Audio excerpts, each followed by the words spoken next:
From Interior Alaska's most trusted news source, this is the Fairbanks Evening News.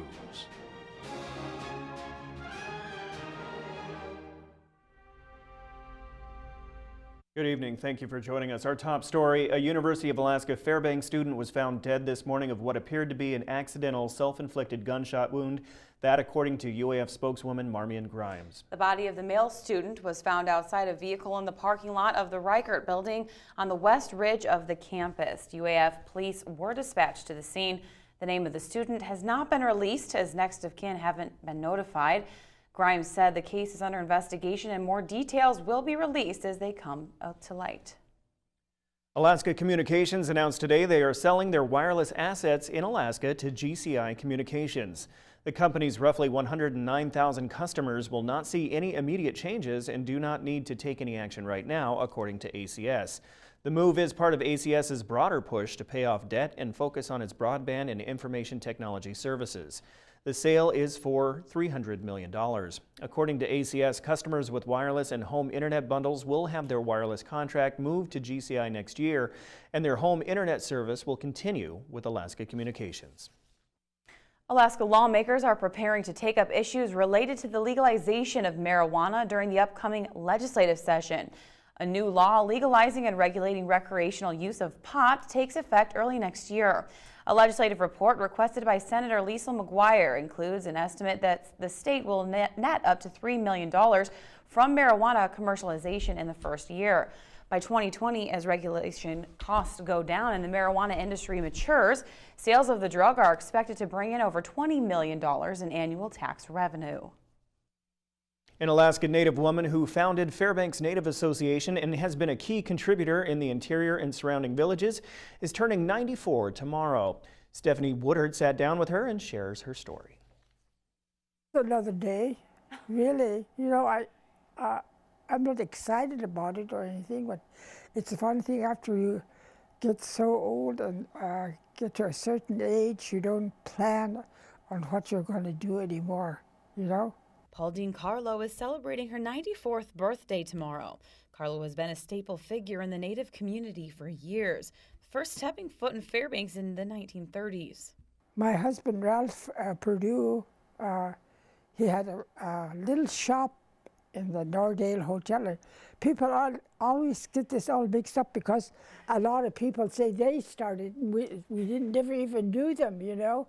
Carlo is talking about the founding of Fairbanks Native Association. We should start an organization here in town for the Native people. I said, Ralph, you know, there's not very many people, Native people here in town. I said, we can't do it, that this is a white people's town. Oh yes, we could. He said, there's you and your husband and me and this friend of mine, that would be 4 of us. And that's how we started. FNA now serves thousands and employs hundreds in the interior. We started over here. We used to have meetings over here in our house, in the kitchen. Carlo says out of her many accomplishments and titles, to include author, FNA founder, and honorary doctorate recipient, there's one thing she is most thankful for.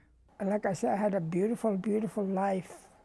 And my family, Creator gave me a good family too. They could have given us more trouble, I guess. But you know, they were good kids. I'm Stephanie Woodard reporting. A great story. Remarkable woman, and you know, Pauldine was raised by her grandmother and grandfather. Her grandmother also lived to be around 100, she said. So happy birthday to Pauldine tomorrow. That is awesome. All right, when we come back, we'll spotlight one of the businesses that has been named as a finalist for a prestigious award. Also, after months of construction, the new library has opened in North Pole. We'll show you what it has to offer. Those stories are next. And welcome back. Every year, a local business is recognized for their community involvement in the interior. The Greater Fairbanks Chamber of Commerce awards the Bill Stroker Business of the Year to one of 3 finalists. This year, a craft brew company, a tour company, and a group of local radio stations were selected. Each are nominated for being leaders in their industry, their engagement with the community, and involvement with the Chamber of Commerce. Tonight, we'll look in no particular order at Hoodoo Brewing Company. Fairbanks and Bobby Wilkin and his wife opened their doors in 2012. Their taproom layout allows folks to view the brewing process firsthand while enjoying a beer. The Fairbanks Chamber says this business was selected for its significant contributions to the interior, new ideas, and their successful social media platforms. It had Brianna Regan, a local Fairbanks artist, drop this great moose painting, and we auctioned off the original to that online and donated all the proceeds to that to the Friends of Creamers Field, which is a real great organization also. And don't forget, tomorrow we'll spotlight another business nominated for the Bill Stroker Business of the Year Award by the Greater Fairbanks Chamber of Commerce. This week's First Friday will be good for customers looking for Christmas deals in downtown Fairbanks. We got a hold of two businesses using the once-a-month event to showcase the perfect gift for ideas and artists in your circle. Local Alaskan art and several Victorian prints over 130 years old. This Friday from 5 to 7 at the Alaska House Art Gallery, there's an exclusive bone and antler art presentation by Fairbanks artist Chuck Leek.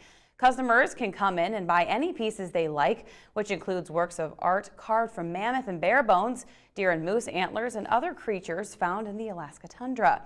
The gallery is located on Cushman Street. People who have an interest in mammoth bone or mammoth teeth or any of those prehistoric animals find his work to be very distinctive. I don't know anyone really, and I have looked. There is no one else doing what Chuck Leek does. The new library has opened in North Pole after months of construction. Stephanie Woodard has the story. It was a months-long project that has now reached completion. It was exciting. We've been waiting a long time for it to happen. The lead librarian says the library features a self-check-in and checkout kiosk where users can easily return material, but that's not all. We have group study rooms, 3 of them, and we have a multi-purpose room and a conference room that people from the public can reserve for their groups. Nice. We have a young adult room. We have lots more space. The library is open to all public, and it's simple to register and get a card. You can. All you need is verification that you're a resident of the borough and a photo ID. We had a ribbon cutting, which we had a really nice attendance for, and we've given out more library cards in 2 weeks than we have normally in a month. So we're really excited about the traffic coming into the building now. I'm Stephanie Woodard reporting. It was a months-long project that has now reached completion. Tonight on Fairbanks Flavor, the flavor is mint as Lisa combines those fresh leaves with a popular shellfish for another tasty entree. Buongiorno, welcome to Gambardella's. I'm Lisa Gambardella and I'm downtown at my restaurant Gambardella's Pasta Bella. Today we're making mussels and mint. We have some beautiful fresh mint and some pre-cooked steamer mussels. I've already cooked my onions, so they're well cooked. I'm going to add a little more olive oil to it and some garlic. Ooh, let that toast. You can already smell the sweet onions. This is a very dynamic dish, has a lot of different flavors in it, like jalapenos. They all go really well together. I like to put a little jalapeno juice in there also. Great. Add my mussels. The combination smells great already. It's only been cooking for a minute. That is fantastic. Some other great flavors that we're going to put in there are some fresh lemon. So there's a lot of brightness going on and sweetness and a good variety of flavors. I'm going to deglaze with some white wine. Add a little clam juice. Oh, that's fantastic. And some angel hair pasta. Great. This looks great already. Toss that. This is great with a nice white wine. A Riesling goes well with spicy foods. Okay, beautiful. And our fresh mint. There you have it. See our recipes at webcenter11.com. Brought to you by Gambardella's Pasta Bella. Always looking good, as usual. I really like mussels and steamer clams, so. Well, I don't eat shellfish, but I do have mussels. There we go. All right, Joe Cook is coming up next with a look at your sports action, including highlights from this afternoon's hockey game. That and more coming up next with Joe.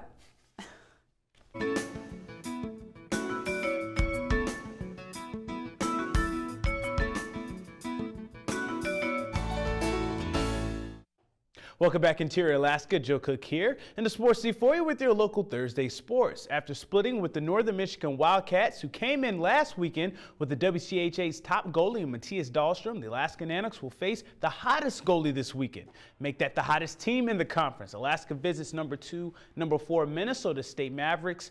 The Mavs are 11-3, and they are second in WCHA with a 9-2 record. They've won 6 straight, led by Fairbanks' own Stephon Williams. The junior goalie is coming off of back-to-back shutouts and consecutive Defensive Player of the Week awards. But Alaska is focusing on what they do best, scoring. They're still the top scoring team in the WCHA with 3.4 goals per. The Northern Series could have been a good prep for the Mavs. Mini State has the best special teams, leading in power play and penalty kills. Alaska's shutout Northern on Friday. They were the top PK coming in. Alaska went 2 for 2 on power plays. UAF has shown they can play with the best of them. Now they need to do it again this weekend. It's not going to change anything about our game. We're going to want to get pucks to the net on him and get guys there and shoot the puck from wherever we can. So that's not going to change our game. We just need to play how we need to play. I think that we're just working hard and working as a team. I think when we want to be a good team, we can be a good team. When we put all the systems together, we'll be a very good team. We'll be the top team in the league. After their 9-game homestand, the Fairbanks Ice Dogs begin their 9-game road trip this week. Tonight, they take on the Wenatchee Wild in the 3-game series. The rivals met in the 3-game series back on November 13th. The Wild won that series 2-1. Wenatchee got 3 points against the Kenai River Brown Bears, splitting that series. Their last outing, Mike Coyne is the South Division Star of the Week for the Wild, getting 4 points. Fairbanks is the Midwest Division leader and second in the NHL with a 17-7-2 record. After winning 10 straight and dropping 2 in a row to the Wild, the Ice Dogs swept the Magicians right before Thanksgiving. The Ice Dogs are 6-4-1 on the road so far this season, and they'll need their potent offense to improve that mark. Chandler Madre and Ethan Somoza are the top 2 scorers in the league with 39 and 31 points. Jacob Hetz is tied for first in the NA with 15 goals.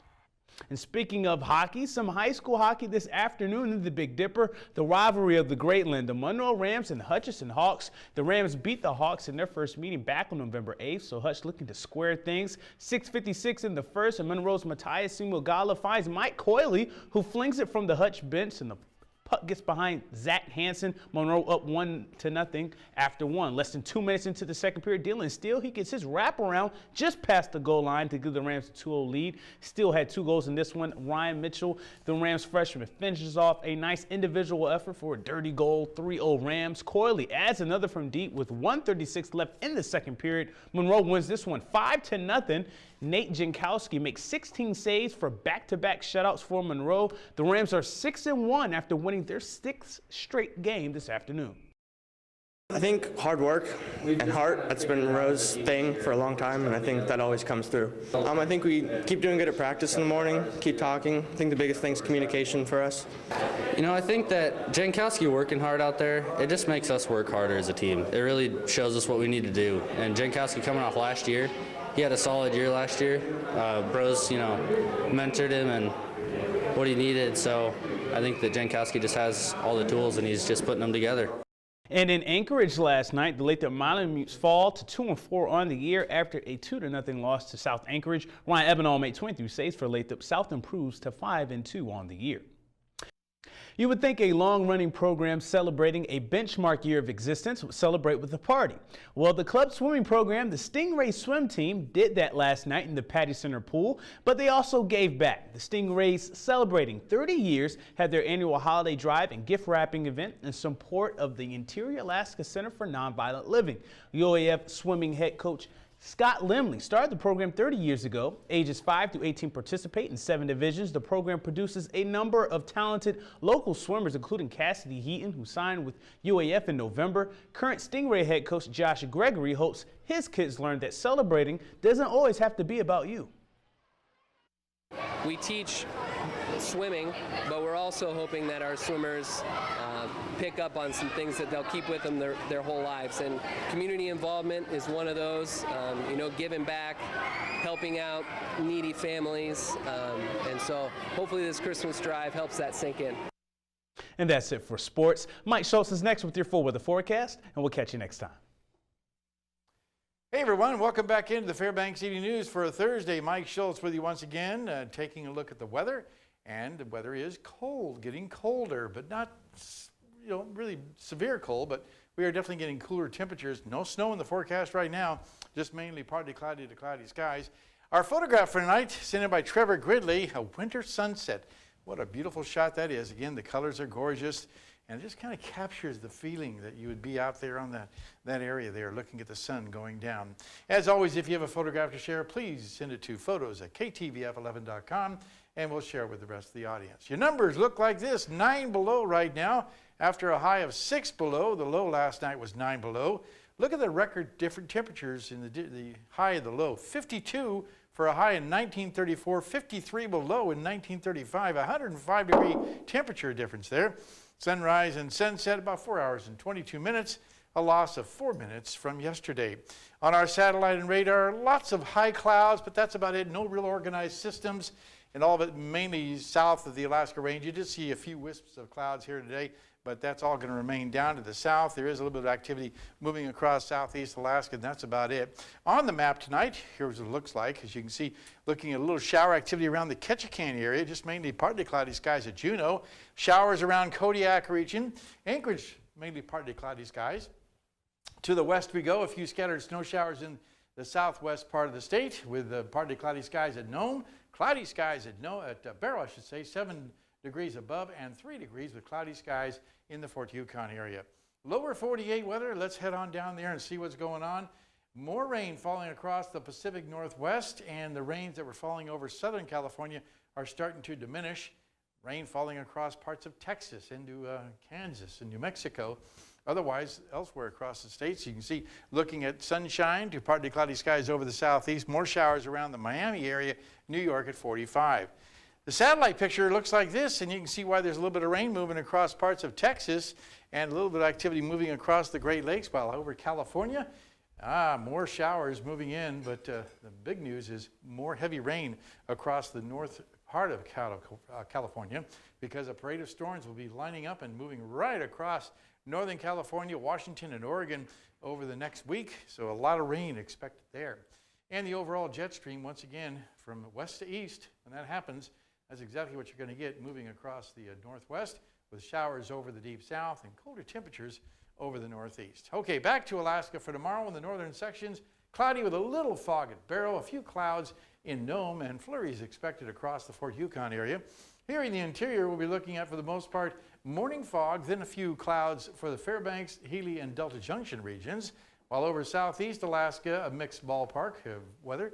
Cloudy skies at Juneau, and then cloudy with a little rain possible in the Ketchikan area.